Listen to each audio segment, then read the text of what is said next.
Lights, camera, rolling, action. Good morning, Vietnam! I love the smell of napalm in the morning. He's looking at you, kid. Say hello to my little friend! Hi, this is Joe, and this is the Film Joe Podcast, where film talk happens. 1, 2, 3, 4.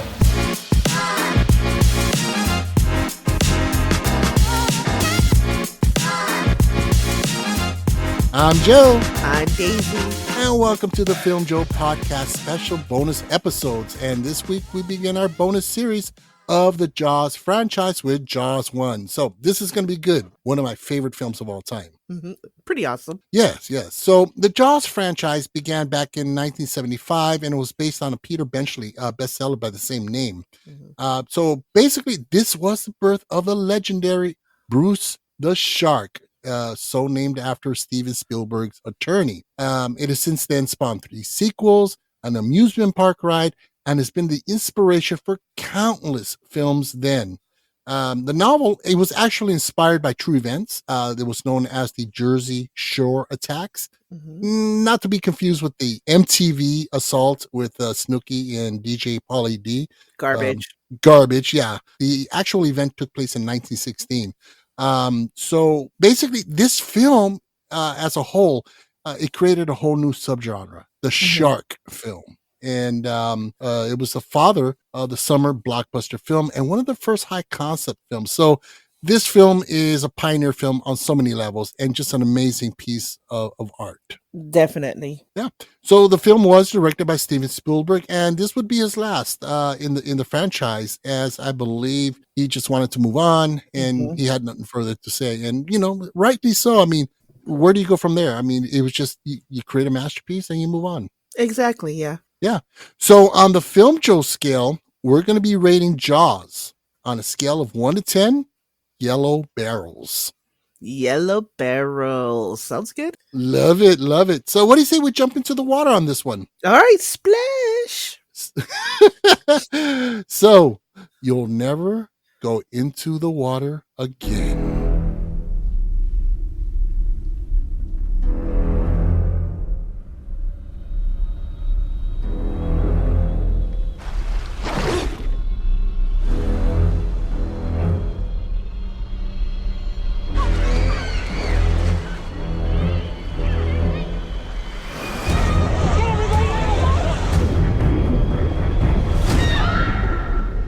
You yell shark, we've got a panic on our hands on the 4th of July.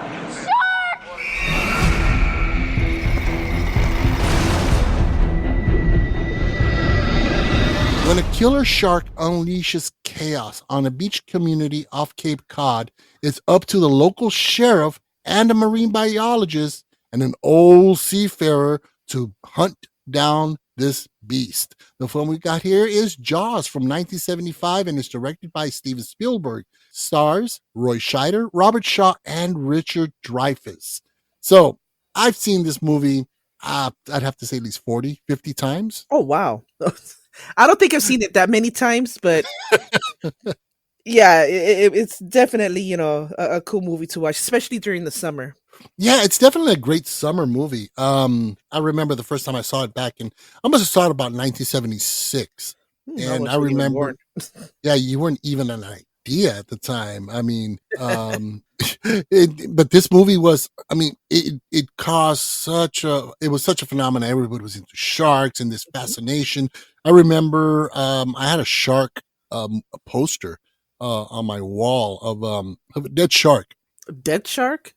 Yeah, that had been captured, and you got like this marine biologist or something holding open its mouth. Ooh. It was a really cool. Yeah, it was awesome. It was like maybe I don't remember this. I'm guessing you must have gotten rid of that shit after I was born. Good Lord. Yeah, it got tore up. I mean, after so many years, but yeah, it was cool. It was really neat, and yeah, there was a bunch of shark movies and stuff, and just this whole thing. People were seeing sharks off the coast, and kind of like the whole UFO thing. I saw light. There's a UFO. People were seeing sharks Yeah, I heard people were literally afraid to go to the beaches and go into the water after this movie. Oh yeah, yeah. People were freaking out. I mean, because the film was so effective. I mean, you look at the opening scene itself with Chrissy, Mhm, the nude bather, which was just. I love the setup. I mean, Spielberg sets it up so beautifully mhm, with his camera work. It starts off with a bonfire by the beach and a group of kids out there having drinks, making out, and playing music. You know, the guitar, mhm, and Spielberg really knew and knows how to move a camera. I mean, mhm. most directors, I guess, would have used, a higher angle, kind of a dolly shot. But what he does, he gets the camera down on towards the ground, so it's like on the level of everybody sitting on the sand, and just kind of, So it was really beautiful done. And then you kind of get to the dude and the chick, and they run out. And of course the infamous scene when Chrissy's out there swimming in the water by the buoy, and what really captured me this time around watching this scene was the gulps, the terrifying gulps, Mhm. as she's getting attacked by the shark. And it's not just like, No, ah, no, it's drawn out. I mean, Jaws actually grabs her and drags her all over the place. It's terrifying. yeah, Yeah, you really don't uh-huh. see the shark, No, but you know and it's it's there. terrifying. You know it's there. It's beneath her and it's dragging her around, and you get those screams and the gulps and the terror. I mean, it was really a great setup. In fact, from what I understand, she did get injured. Oh And shit. that's yeah, because they had, I guess, two ropes wrapped around her, one on one end side and one to her left and one to her right. And so they would yank her one way and they would yank her the other way, and then back and forth. And I guess they were tugging a little too hard, She got some whiplash but going on there. pretty much. But just a great film. I mean, everything, the entire cast, everybody from Murray Hamilton, who was the mayor, to Roy Scheider, to Mhm. Robert Shaw, Richard Dreyfuss. Everybody was just, I mean, just to utter perfection. I mean, Oh, love the entire, definitely. so along with a great cast and a good solid script. I mean, I don't think the film really, it was non-sensational. You know what I mean? It was just kind of, here's the day in the life. Yeah, and and it was suspenseful.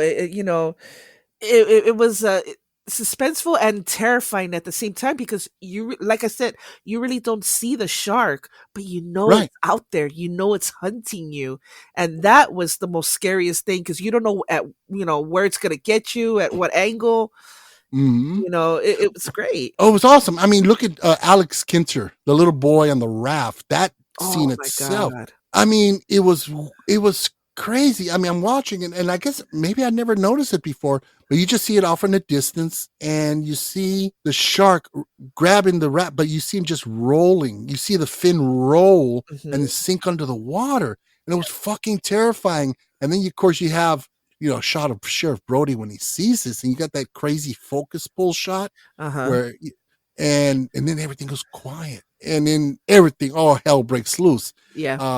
I mean, just the pacing, the acting, the the script moments. I mean, it was a very human based story. Yeah, it's about a shark, but it's also about these people who have real problems and real relationships and so forth. Right. Right. And the fact that the sheriff, the chief, was it chief or sheriff? Chief. Chief, he feels he's responsible for these people. Yeah, but then you got bullshit politicians that get in the way. It's like, well, this is the 4th of July, and everybody wants to swim, so we yell shark. Like he says, yell barracuda. People go, huh? What? Mhm. Right. Yell shark. There's a whole full blown panic, and so you got that element involved as well. But again, the film just kind of creeps up on you little by little, and Mhm. of course you have Quint, played by Robert Shaw. Oh, he was Is freaking awesome. his intro, of course, with the classic scratching of the chalkboard, I and hated that. oh, you and millions of others. I mean, I watch it and I'm like, oh, here's Quint, but you get that It's sequence. it's so drawn out too. I'm like, dude, stop. I was pissed.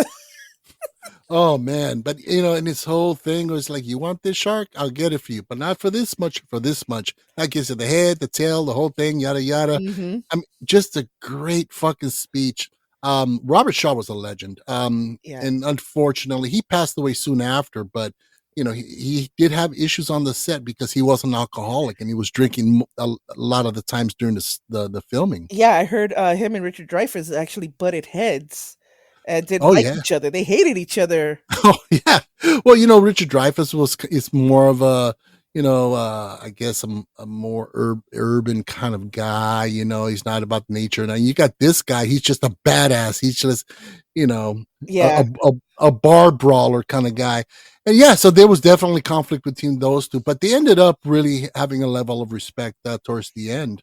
Yeah, yeah, pretty much. Now, another aspect of the humanity behind the whole story, because that's what's at stake is the humanity, people, and their fears and this unseen monster. Mhm.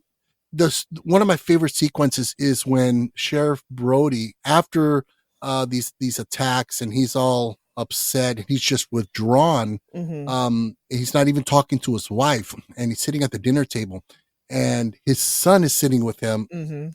and he starts to mimic everything his daddy does. Yeah, I love that scene. Oh, it's beautiful. And what's really kind of heartbreaking is you see Ellen, his wife, she's watching this, and she's, of course, as a mother and as a wife, she sees her husband and her son bonding in such a beautiful, sweet way, but it's also breaking her heart because he's withdrawn. He's actually not even communicating to her. Yeah, and there's nothing that she feels kind of powerless. Right, exactly. Now, what's interesting is that, and shortly after, that's when Hooper arrives, Richard Mhm. Dreyfuss, and her mood instantaneously changes with his charm and his wit. Yes. Mhm. And when he's sitting there talking about the shark, and there's a certain level of fascination in her eyes, she's laughing at all his stupid jokes. Mhm. Well, what's interesting about that setup, because I read the book, and the book is great. Oh, okay. And in the book, Hooper actually has an affair with Ellen. Oh, no freaking way. Yeah. And of course, in some poetic justice, at the end of Jaws, the novel, spoiler alert, Hooper dies. Oh shit. Okay. So in the movie they're like, "All right, you're good. You get to Yeah. live." Yeah, you didn't sleep with the chief's wife, so you're good. Right. But knowing that part of the novel, and when I used to watch it before, I'm like, wow, okay, they're kind of drawing a little bit from the novel in regards to that scene that she had hots for him, or she had goo eyes for him. Yeah, and I kind of felt that Brody would have I felt that he should have been kind of jealous Right, at the especially connection. Brody. Yeah, I mean, mhm. this guy is from the inner city in New York. He's like, he'll beat his ass. But I figured it out watching it again. When Hooper arrives, he says, "Oh, is Sheriff Brody here? Can I talk to him?" And she's like, "Yeah," and she says something along the lines of, "Good luck." Y- He's Yeah, he's here, but he's not. I wish he talked to somebody or something like that. Exactly. So with the arrival of Hooper, it's kind of like a breath of fresh air of life in the house. Another adult that she can identify with. Not that she wanted to fuck him or anything like that, but it's just that connection of communication. She's scared too. She's of what's going on, Exactly. and she can't talk to her husband, and understandably, because he's almost going through PTSD of sorts. Mhm. So it wasn't that she wanted to jump his bones. It's that well, you know what? Here's somebody I can talk to. We can talk to. Maybe he can help liven up the situation, and some sort of like an essence of hope or something. Exactly. Yes. He basically brought hope to both Yeah, of them. yeah, exactly. Because even Brody, he starts to open up, Mhm. and so, but which I thought was brilliant, because Spielberg decided to do away with that whole dramatic subplot, and thank goodness, because it's so soap opera-ish, and You know you what? know If they were to remake it, I bet you they throw that back in. yeah, you know what? They probably would, And it's because unnecessary. yeah, it's filler, because they're like, well, we don't know how to write a movie nowadays, so let's fill it with bullshit like that. So I Mhm. think you're right. Yeah, I think you hit the nail on the head.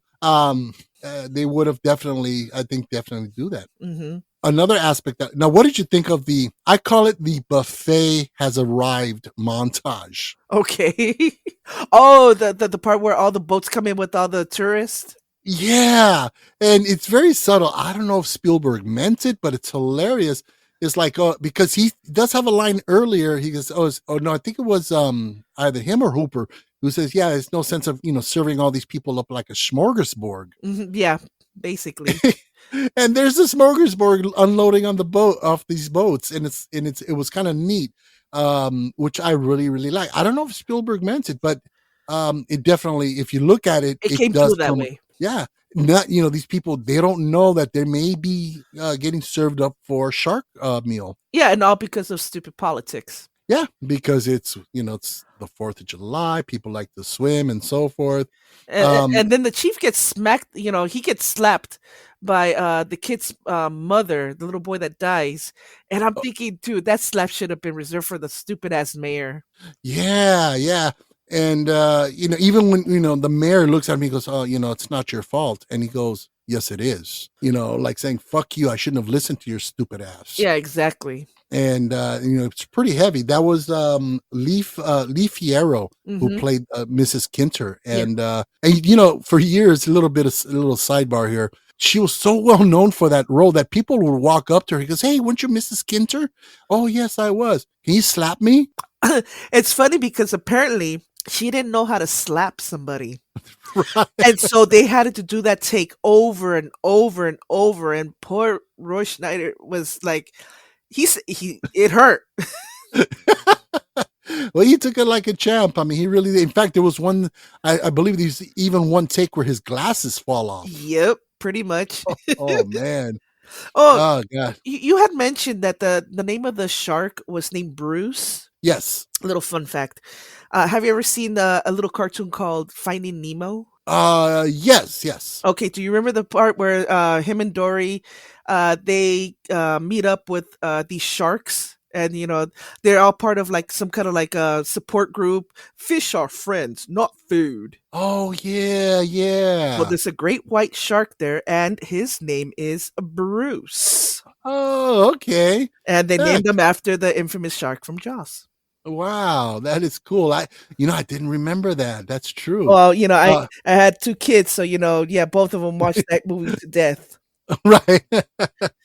um, Now here's another sequence that to me was the best part of the film, and the whole film is just awesome. The action sequences, the terrible sharks, attacks and so forth. Mhm. But to me, it's all about the USS Indianapolis speech by Quint.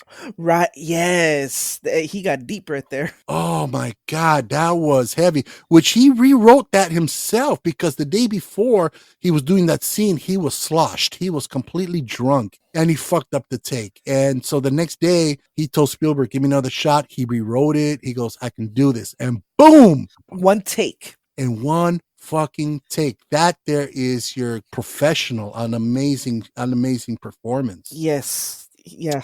Now, what's interesting about that, and here's another thing I caught upon this viewing, Mhm. he tells a story, and at the end, he basically finishes off the story with something along the lines of, "That is why I've swore to myself since then, I will never use a life jacket ever again." Wow. And at the end, when in the climax, when the orca is being demolished, Uh-huh. and the shark is eating all up the ship, and Quint runs down below deck to grab something, and he just kind of pauses, and he looks around his ship, his boat that's being demolished and destroyed, and a look on his face comes about like, "I think this is where it ends. I Mhm. know what my destiny is." He knows what's going to happen, and he accepts it. Right. And he turns and he grabs the life jackets to give to Hooper Mhm. and to Brody. He does not take one for himself. Yep. Yeah, I remember that. Yeah. So he pretty much stuck to his promise.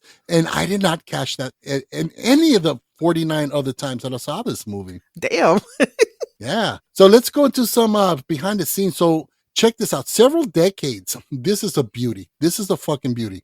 After the film's release, it's about 20 years, 30 years, I don't know exactly. But Lee Fierro, who played Mrs. Kinter, Mm-hmm.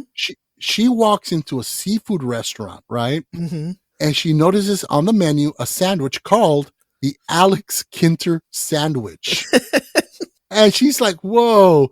So she, tells the waitress, she lets her know and says, by the way, I was in the film Jaws, and I was Alex Kinter's mom, who was played by Jeffrey Voorhees. Mm-hmm. And she's like, really? Hold on a second. She runs to the back of the restaurant, comes out, and guess who she's with? The restaurant manager, who happens to be Jeffrey Voorhees, who played Alex Kinter in Jaws. What are the odds? What are the fucking odds? And he was like, they embraced and they laughed, and it was just an amazing coincidence that they happened to bump into each other that way. Mm-hmm. And they hadn't seen each other since they filmed the movie together. Yeah, that was the last time they saw each other. Now, also another thing that's really interesting. What's the other iconic aspect of Jaws? Dun-dun. Oh, of course, the score.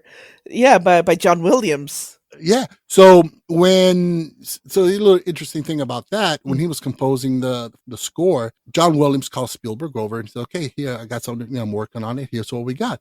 So he plays a few notes on the piano. Dun-dun, dun-dun. And Spielberg is like, oh, that's funny, John, but really, what do you have in mind for the theme of Jaws? He's like, no, this is it. That's it. So yeah, I mean, composer John Williams, that's, the score is part of the movie. It's almost like another character. It's part, you can't have Jaws without the theme. It was perfect. I mean, it feels like you're being stalked by someone, and you are, by the freaking shark. It's perfect. Yeah, you hear those tones, you're fucked. Mm-hmm, pretty much. Now, in 1976, during the Oscars, it was nominated for Best Original Score. Wow. And so they come up to announce, and nominations are, and they read them off. And the winner is John Williams for Jaws. You know where John Williams was? Oh, he was actually composing for the Academy Awards, wasn't he? He was in the pit, the orchestra pit. And he ran up, thanked everybody, and he goes, excuse me, I got to get back to work. And he went right back to the pit to continue conducting the orchestra. That is freaking awesome. I'm like, that is so cool. He is such a legend. Oh, definitely. I mean, I don't think there's one score by John Williams that I didn't like. I mean, I've seen movies that he has scored that I didn't like, but I've always loved his scores. Oh, they're beautiful. Absolutely beautiful. So let's get into the budget and box office on this one. Okay. So the budget at the time was about $9 million, which is about $52.6 million. That's a hefty budget. Yeah. And this was due to the fact that there was a lot of overruns. I mean, I forgot how many months they were scheduled to film, but it went over by months and months, and pretty much made Spielberg want to quit living altogether. I mean, it was a nightmare for him. Mm-hmm.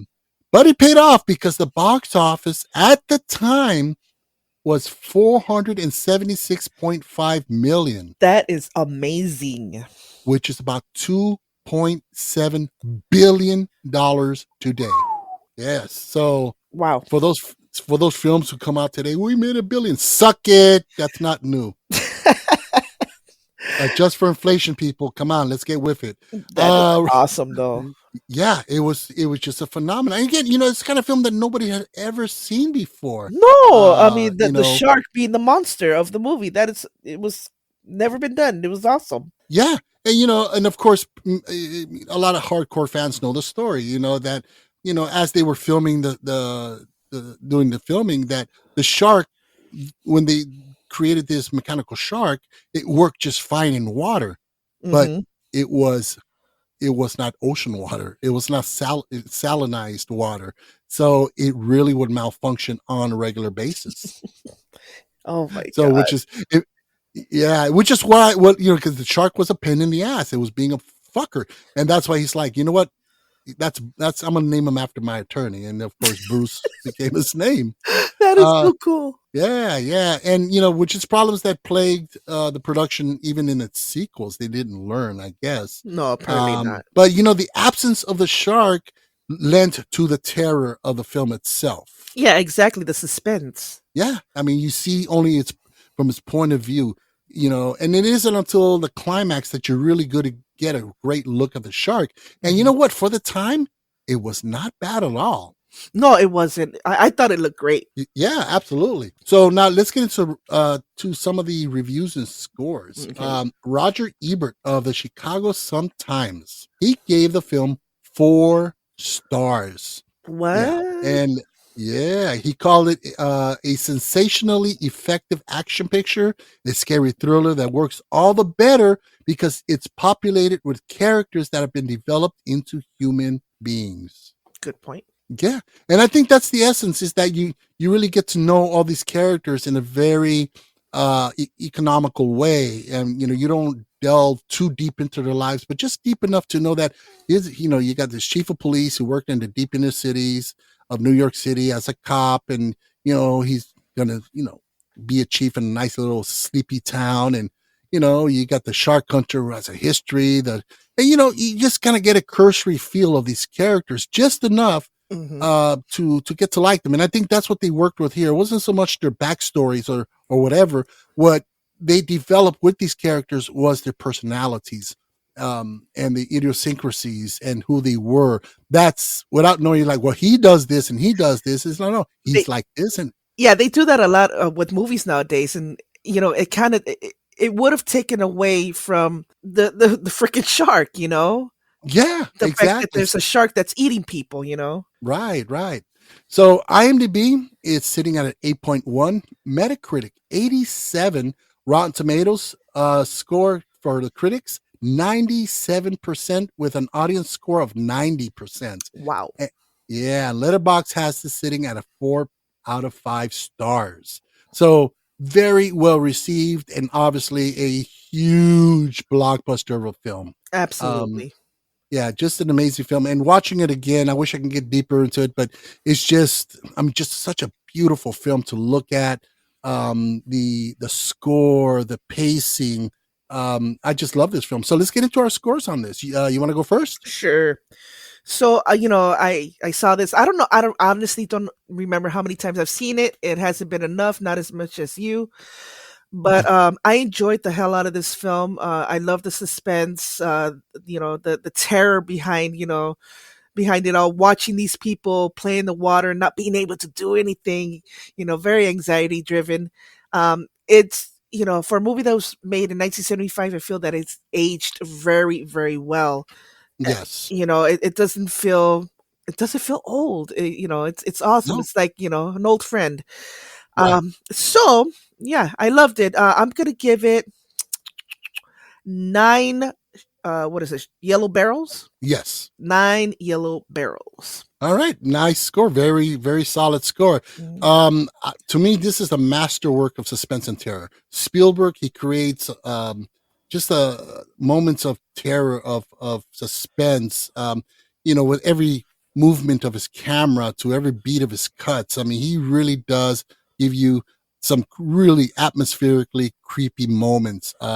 Just a masterclass is what it is. So my rating for this on the Film Joe scale is 10 out of 10 yellow barrels. Ooh, very good. Yeah, I can't give it any less. I mean, it's definitely up there with my top 5 favorite films of all time. Okay, awesome. All right. So now I got a couple of really cool recommendations. Like I mentioned, this movie definitely inspired a lot of films since then. Definitely. So I got a couple of really good ones that I really liked. The Okay. first one is a movie called The Shallows from 2016 Okay. with Blake Lively. Have you seen this? No, I haven't. Put it on your list. It is fucking awesome. It's a great film. Basically, Blake Lively, she's this surfer, and she goes she finds this secluded beach in Mexico where her mom, who had passed away, used to do a lot of surfing. And it's not private, but it's a secluded, non-public kind of looking kind of beach. And she goes surfing out there. It's like a little bay. And while surfing by herself, she gets attacked by a shark. She's able to escape. She ends up on a rock that's maybe 200 meters from the shore, and the fucking shark is circling this rock. Oh, damn.